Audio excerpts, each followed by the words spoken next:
Hello parents, ನಮ್ಮ ಮಗುಗೆ papaya banana puree ಕೊಡೋದ್ರಿಂದ ಎಷ್ಟೊಂದು ಬೆನಿಫಿಟ್ಸ್ ಇದೆ ಅಂತ ಗೊತ್ತಾದರೆ ಶಾಕ್ ಆಗ್ತೀರಾ. ಹೇಗೆ ಮಾಡಬೇಕು, ಇದರಿಂದ ಏನು ಬೆನಿಫಿಟ್ಸ್ ಇದೆ ಅಂತ ತಿಳ್ಕೊಬೇಕಂದ್ರೆ ವಿಡಿಯೋನ ಸ್ಕಿಪ್ ಮಾಡದೆ ಕೊನೆವರೆಗೂ ನೋಡಿ. ನಮ್ಮ ವಿಡಿಯೋನ ಹೊಸದಾಗಿ ನೋಡ್ತಿದ್ರೆ ಫಾಲೋ ಮಾಡ್ಕೊಂಡು ನೋಡಿ. ಮಕ್ಕಳಿರೋಂಥವ್ರಿಗೆ ರೀಲ್ನ ಶೇರ್ ಮಾಡಿ. ಹಾಗೆ ನನ್ನ ಚಾನಲಲ್ಲಿ ತುಂಬ ಬೇಬಿ ಫುಡ್ ಮತ್ತು ಬೇಬಿ ಕೇರ್ ಟಿಪ್ಸ್ನ ಅಪ್ಲೋಡ್ ಮಾಡಿದ್ದೀನಿ. ಒನ್ ಟೈಮ್ ಚೆಕ್ ಮಾಡಿ. ನಿಮ್ಮ ಮಗು 1 ವರ್ಷದ ಮೇಲೆ ಇದೆ, ಜಗ್ದು ತಿಂತಾ ಇದೆ ಅಂದರೆ ಒಂದು ಸ್ಮಾಲ್ ಬೌಲಲ್ಲಿ ಫುಲ್ ಬೌಲ್ ಪಪ್ಪಾಯ ಮತ್ತು ಬನಾನಾ ಚಿಕ್ಕದಾಗಿ ಪೀಸ್ ಮಾಡಿ ತಿನ್ನೋದಕ್ಕೆ ಕೊಡ್ಬೋದು. ನಿಮ್ಮ ಮಗು 1 ವರ್ಷದಕ್ಕಿಂತ ಒಳಗಿದೆ ಅಥವಾ 1 ವರ್ಷ ಆದ್ರೂ ಜಗ್ದು ತಿನ್ನೋದಕ್ಕೆ ಬರೋದಿಲ್ಲ ಅಂತಂದ್ರೆ ಈ ಥರ ತಿಕ್ಕಾಗಿ ಪ್ಯೂರಿ ಮಾಡಿ ಕೊಡಿ. ಸ್ವಲ್ಪ ತಿಕ್ಕಾಗಿದ್ರೆ ಜಗ್ಗಿಯದ್ದು ತಿನ್ನೋದನ್ನ ಕಲಿತಾರೆ. ಇವು ಪಪ್ಪಾಯ ಬನಾನಾ ಕಂಬೈನ್ ಮಾಡಿ ಕೊಡೋದಕ್ಕೆ ಮೊದಲು ಸಪ್ರೇಟ್ ಆಗಿ ಇಂಟ್ರೊಡ್ಯೂಸ್ ಮಾಡಿ ಮಗು ಚೆನ್ನಾಗಿ ತಿಂತಾ ಇದೆ, ಯಾವುದೇ ರೀತಿ ಅಲರ್ಜಿಸ್ ಆಗ್ತಾ ಇಲ್ಲ ಅಂದ್ರೆ ಆಮೇಲೆ ಈ ತರ ಕಂಬೈನ್ ಮಾಡಿ ಕೊಡಿ.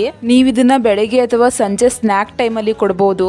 ಮಕ್ಕಳಿಗೆ ಔಟ್ಸೈಡ್ ಫುಡ್ ಕೊಡೋದ್ರ ಬದಲು ಈ ತರ ಹೆಲ್ದಿ ಫ್ರೂಟ್ಸ್ ನ ಕೊಟ್ರೆ ಇಷ್ಟಪಟ್ಟು ತಿಂತಾರೆ ಮತ್ತೆ ಆರೋಗ್ಯಕ್ಕೂ ಕೂಡ ತುಂಬಾ ಒಳ್ಳೇದು. ಪಪ್ಪಾಯ ಮತ್ತು ಬನಾನಾ ಎರಡರಲ್ಲೂ ಕೂಡ ನ್ಯಾಚುರಲ್ ಸ್ವೀಟ್ನೆಸ್ ಇರೋದ್ರಿಂದ ತಿನ್ನಲ್ಲ ಅನ್ನೋ ಮಕ್ಕಳು ಕೂಡ ತುಂಬಾ ಇಷ್ಟಪಟ್ಟು ತಿಂತಾರೆ. ಈ ಸಮ್ಮರ್ ಅಲ್ಲಂತೂ ನಮ್ಮ ಮಗುಗೆ ನೀರ್ ಕುಡಿಸಿ ಫೈಬರ್ ಫುಡ್ ತಿನ್ಸಿ ಎಷ್ಟೇ ಹೈಡ್ರೇಟ್ ಆಗಿ ನೋಡ್ಕೊಂಡ್ರು ಒಂದೊಂದ್ ಟೈಮ್ ಕಾನ್ಸ್ಟಿಪೇಷನ್ ಆಗ್ಬಿಡುತ್ತೆ. ಆ ಟೈಮಲ್ಲಿ ಪಪ್ಪಾಯ ಕೊಡೋದ್ರಿಂದ ಮಗುಗೆ ಕಾನ್ಸ್ಟಿಪೇಷನ್ ಕಡಿಮೆ ಮಾಡಿ ಮೋಷನ್ ಸ್ಮೂತ್ ಆಗಿ ಹೋಗೋದಕ್ಕೆ ಹೆಲ್ಪ್ ಮಾಡುತ್ತೆ. ಜೊತೆಗೆ ಮಗುಗೆ ಡೇ ಫುಲ್ ಎನರ್ಜಿ ಕೊಡುತ್ತೆ. ಬನಾನಾ ಕೊಡೋದ್ರಿಂದ ವೇಟ್ ಗೇನ್ ಗೆ ಹೆಲ್ಪ್ ಮಾಡುತ್ತೆ. ಮಗುಗೆ ಫಸ್ಟ್ ಟೈಮ್ ಕೊಡ್ತಿದ್ರ ಅಂದ್ರೆ 2 to 3 ಸ್ಪೂನ್ ಇಂದ ಸ್ಟಾರ್ಟ್ ಮಾಡಿ. ಹೆಚ್ಚಿನ ಬೇಬಿ ಫುಡ್ ಮತ್ತೆ ಬೇಬಿ ಕೇರ್ ಟಿಪ್ಸ್ ಗಾಗಿ ನಮ್ಮ ಪೇಜ್ ನ ಫಾಲೋ ಮಾಡೋದನ್ನ ಮರಿಬೇಡಿ. Thank you.